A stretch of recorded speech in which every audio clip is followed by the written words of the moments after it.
Well, I actually didn't realize this, but this is the last video for the book of Judges. Judges chapter 19 through Judges chapter 21. And I finally have a drink to put on my cup holder. For those, if in case anybody ever cared, even why there was a cup holder with no drink, and it's mango pineapple flavored. Okay, we're gonna go. My name's David. This is Read the Bible in 1 Year. We're gonna go to Judges chapter 19 in the NIV. I'm showing it up to you up on the screen. Why was it doing that? Okay. All right. Good. So here we go, verse 1. Before we go, let's actually pray. Father, thank you so much for your goodness and your grace. Thank you, God, that we have the internet to be able to connect like this and be able to read the scriptures together. Make the word come alive to us right now. In Jesus' name, amen. Verse 1. In those days, Israel had no king. And that's actually a statement that shows up in multiple places in Judges. Now, a Levite who lived in a remote area in the hill country of Ephraim took a concubine from Bethlehem in Judah, but she was unfaithful to him. She left him and went back to her parents' home in Bethlehem, Judah. After she had been there for 4 months, her husband went to her to persuade her to return. He had with him his servants and 2 donkeys. She took him into her parents' home, and when her father saw him, he gladly welcomed him. His father-in-law, the woman's father, prevailed on him to stay. So he remained. His father-in-law, the woman's father, prevailed on him to stay. Okay, I read that correct. So he remained with him 3 days, eating and drinking and sleeping there. On the 4th day, they got up early and he prepared to leave. But the woman's father said to his son-in-law, "Refresh yourself with something to eat. Then you can go." So the 2 of them sat down to eat and drink together. Afterward, the woman's father said, "Please stay tonight and enjoy yourself." Something keeps dropping, sorry. And when the man got up to go, his father-in-law persuaded him, so he stayed there that night. On the morning of the 5th day, when he rose to go, the woman's father said, "Refresh yourself, wait till afternoon." So the 2 of them ate together. Then when the man, with his concubine and his servant, got up to leave, his father-in-law, the woman's father, said, "Now look, it's almost evening. Spend the night here. The day's nearly over. Stay and enjoy yourself. Early tomorrow morning, you can get up and be on your way home." But unwilling to stay another night, the man left and went toward Jebus, that is Jerusalem, with his 2 saddled donkeys and his concubine. When they were near Jebus and the day was almost gone, the servant said to his master, "Come, let's stop at the city of the Jebusites and spend the night." His master replied, "No, we won't go into any city whose people are not Israelites. We will go on to Gibeah." He added, "Come, let's try to reach Gibeah or Ramah and spend the night in one of those places." So they went on, and the sun set as they neared Gibeah in Benjamin. There they stopped to spend the night. They went and sat in the city square, but no one took them in for the night. That evening, an old man from the hill country of Ephraim who was living in Gibeah, the inhabitants of the place were Benjamites, came in from his work in the fields. When he looked and saw the traveler in the city square, the old man asked, "Where are you going? Where did you come from?" He answered, "We are on our way from Bethlehem in Judah to a remote area in the hill country of Ephraim." Oh, whoops. In the hill country of Ephraim where I live. "I have been to Bethlehem in Judah, and now I am going to the house of the Lord. No one has taken me in from the night. We have both straw and fodder for our donkeys and bread and wine for ourselves, your servants, me, the woman, for your servants, me, the woman, and the young man with us. We don't need anything." "You're welcome at my house," the old man said. "Let me supply whatever you need. Only don't spend the night in the square." So he took him into his house and fed his donkeys. After they had washed their feet, they had something to eat and drink. While they were enjoying themselves, some of the wicked men of the city surrounded the house, pounding on the door. They shouted to the old man who owned the house, "Bring out the man who came to your house so we can have sex with him." The owner of the house went outside and said to them, "No, my friends, don't be so vile." Does this sound familiar, by the way? This is what the people of Sodom and Gomorrah were doing, right? When the angels came to visit Lot, and the wicked men, it said all the men of that town went to Lot's house, demanded for the 2, well, they didn't know they were angels, but the 2 men to come outside so they could have sex with them. And again, that kind of cyclical pattern of sin and wickedness is just, I mean, that's, to me, that's my biggest takeaway from Judges is like, left alone, human beings can be so wicked. We can reach a level where we're doing, as a society, allowing and doing and maybe even celebrating some of this stuff. I mean, sometimes we see it nowadays, right? We see the kind of, I would say, progression into not even something that's helpful for society, but something that just feeds the flesh, something that just feeds our own ego, feeds our own pride, feeds our own sense of purpose that we made for ourselves. So when we go down that route, this is the kind of wickedness we see. And I mean, we kind of see this nowadays as well. Not to this extent, because that would be much more difficult to do, to just go to somebody's house and demand you bring the other person out. But I think it's showing up in different ways. That much I'll say. The owner of the house went outside and said to them, "No, my friends, don't be so vile. Since this man is my guest, don't do this outrageous thing. Look, here's my virgin daughter and his concubine. I will bring them out to you now, and you can use them and do to them whatever you wish. But as for this man, don't do such an outrageous thing." But the men would not listen to him. So the man took his concubine and sent her outside to them, and they raped her and abused her throughout the night. And at dawn they let her go. At daybreak the woman went back to the house where her master was staying, fell down at the door, and lay there until daylight. When her master got up in the morning and opened the door of the house and stepped out to continue on his way, there lay his concubine, fallen in the doorway of the house, with her hands on the threshold. He said to her, "Get up, let's go." But there was no answer. Then the man put her on his donkey and set out for home. When he reached home, he took a knife and cut up his concubine limb by limb into 12 parts and sent them into all the areas of Israel. Everyone who saw it was saying to one another, "Such a thing has never been seen or done, not since the day the Israelites came up out of Egypt." Just imagine, we must do something, so speak up. The Bible doesn't condone it just because it's in the Bible. Okay? God doesn't condone it just because it's in the Bible. It, if anything, at the very least, it establishes the history of humanity and our fallen nature. And like I said, what we're prone to fall into if we were left outside submission to God, if we took ourselves outside of a relationship with God, outside of a healthy fear of God, this is what happens. Now, it doesn't mean that what this guy did to his concubine is good either, okay? But I mean, clearly they killed her through the abuse that they put on her, and nothing is being excused. And if anything, there was a call to have a righteous anger for such wickedness and such vile evil that was done within Israel. Judges chapter 20. Then all Israel from Dan to Beersheba and from the land of Gilead came together as one and assembled before the Lord in Mizpah. The leaders of all the people of the tribes of Israel took their places in the assembly of God's people, 400,000 men armed with swords. The Benjamites heard that the Israelites had gone up to Mizpah. Then the Israelites said, "Tell us how this awful thing happened." So the Levite, the husband of the murdered woman, said, "I and my concubine came to Gibeah and Benjamin to spend the night. During the night, the men of Gibeah came after me and surrounded the house, intending to kill me. They raped my concubine, and she died. I took my concubine, cut her into pieces, and sent one piece to each region of Israel's inheritance, because they committed this lewd and outrageous act in Israel. Now all you Israelites, speak up and tell me what you have decided to do." All of the men rose up together as one, saying, "None of us will go home. No, not one of us will return to his house. But now this is what we'll do to Gibeah. We'll go up against it in the order decided by casting lots. We'll take 10 men out of every 100 from all the tribes of Israel, and 100 from 1,000, and 1,000 from 10,000 to get provisions for the army.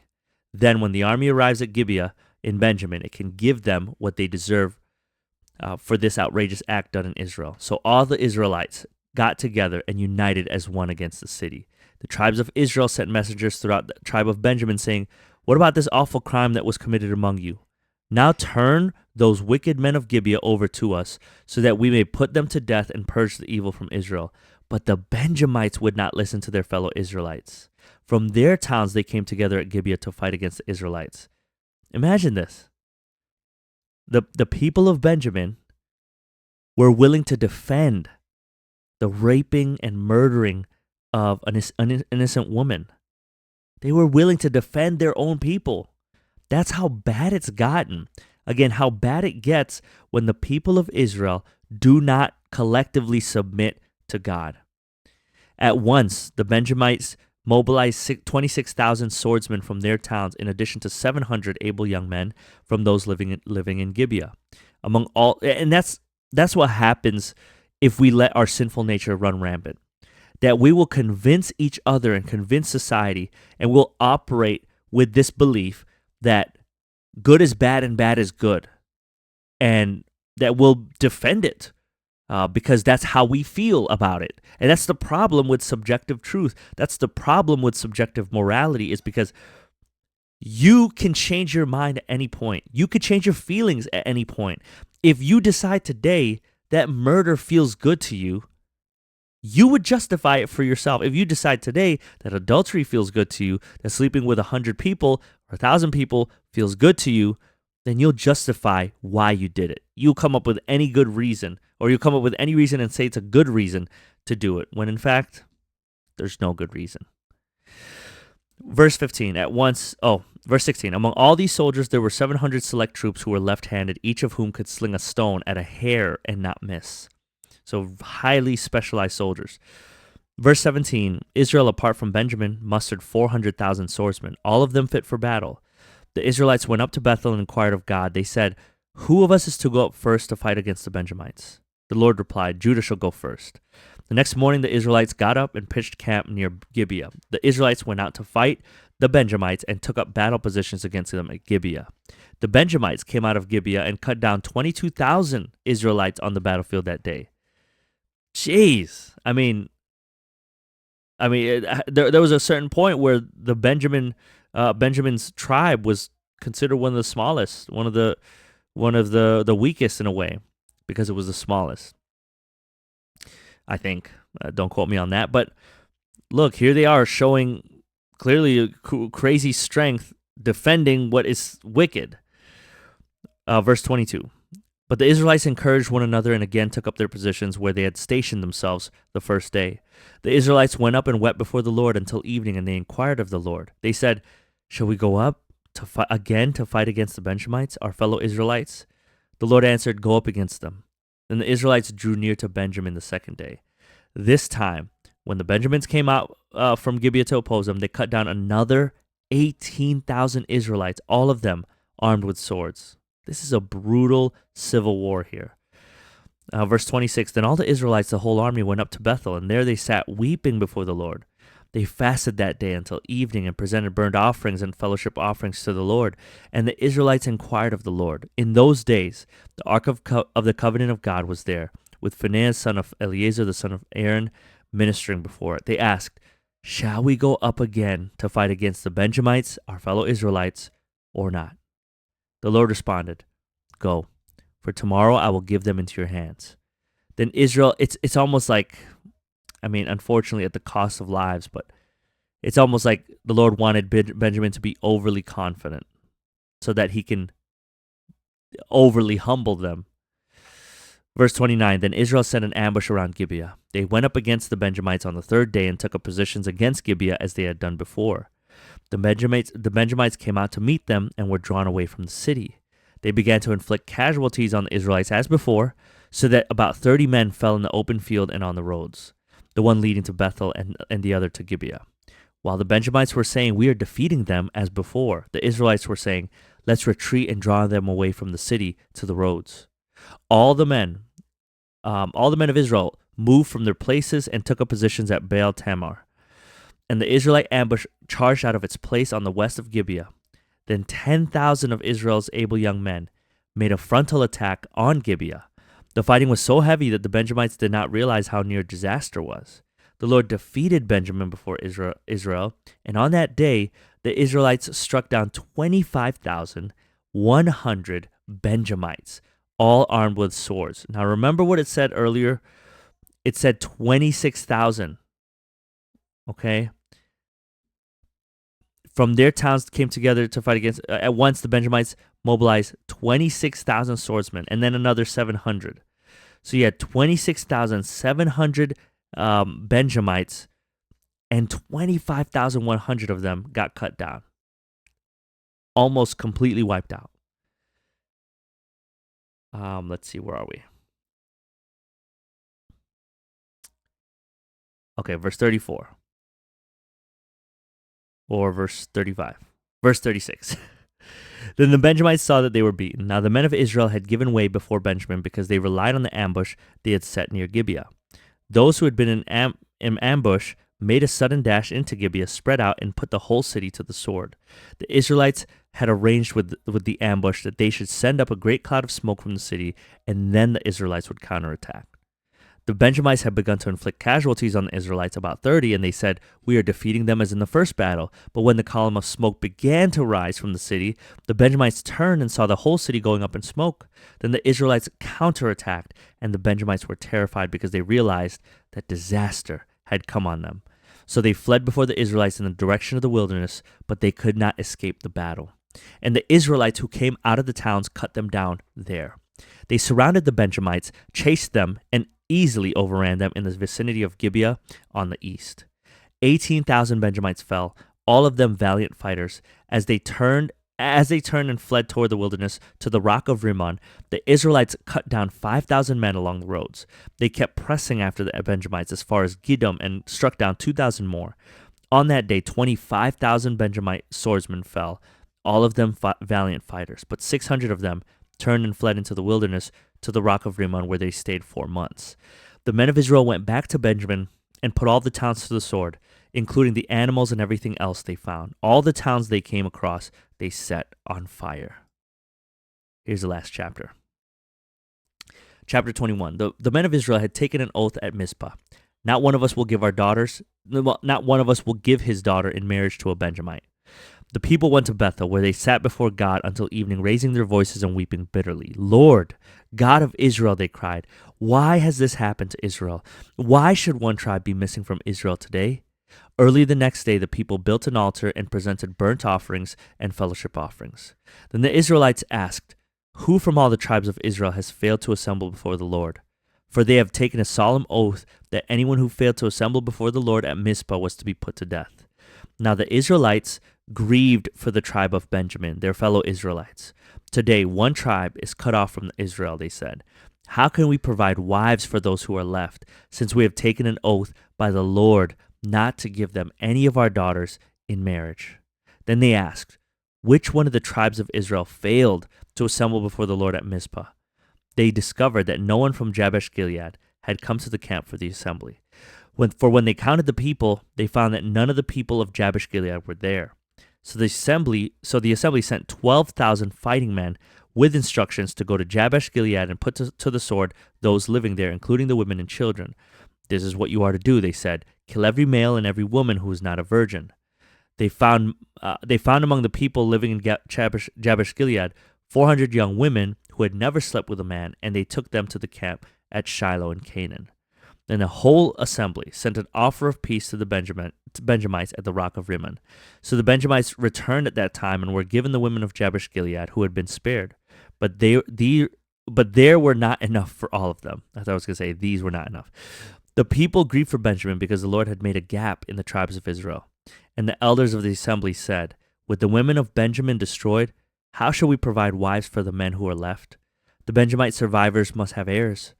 They said, "So that a tribe of Israel will not be wiped out, we can't give them our daughters as wives, since we Israelites have taken this oath. Cursed be anyone who gives a wife to a Benjamite. But look, there is the annual festival of the Lord in Shiloh, which lies north of Bethel, east of the road that goes from Bethel to Shechem and south of Lebanon." So they instructed the Benjamites, "Go and hide in the vineyards and watch. When the young women of Shiloh come out to join in the dancing, rush from the vineyards, and each of you seize one of them to be your wife. Then return to the land of Benjamin. When their fathers or brothers complain to us, we will say to them, 'Do us the favor of helping them, because we did not get wives for them during the war. You will not be guilty of breaking your oath, because you did not give your daughters to them.'" Wild stuff, okay? Just because it's in there doesn't mean that it's something that the Bible commends or approves of, but it's in there, okay? We can't avoid this. Verse 23. So this is what the Benjamites did. While the young women were dancing, each man caught one, and carried her off to be his wife. Then they returned to their inheritance and rebuilt the towns and settled in them. At that time, the Israelites left that place and went home to their tribes and clans, each to his own inheritance. In those days, Israel had no king. Everyone did as they saw fit. And therein lies the problem. When you do only what you see is fit and not what God desires, not what God says is his will, then you are bound to fall into that wickedness because of your fallen nature, your sinful nature that longs for these things. And this is exactly why Jesus says, if anyone wants to come after me, they must deny themselves, take up their cross, and follow me. And with that, we finish the book of Judges. Check out the description if you haven't already. Look for the link there that will allow you to make a copy of the Read the Bible in 1 Year guide, Finish the Bible in 1 Year guide. And when you make a copy, you can actually check it off.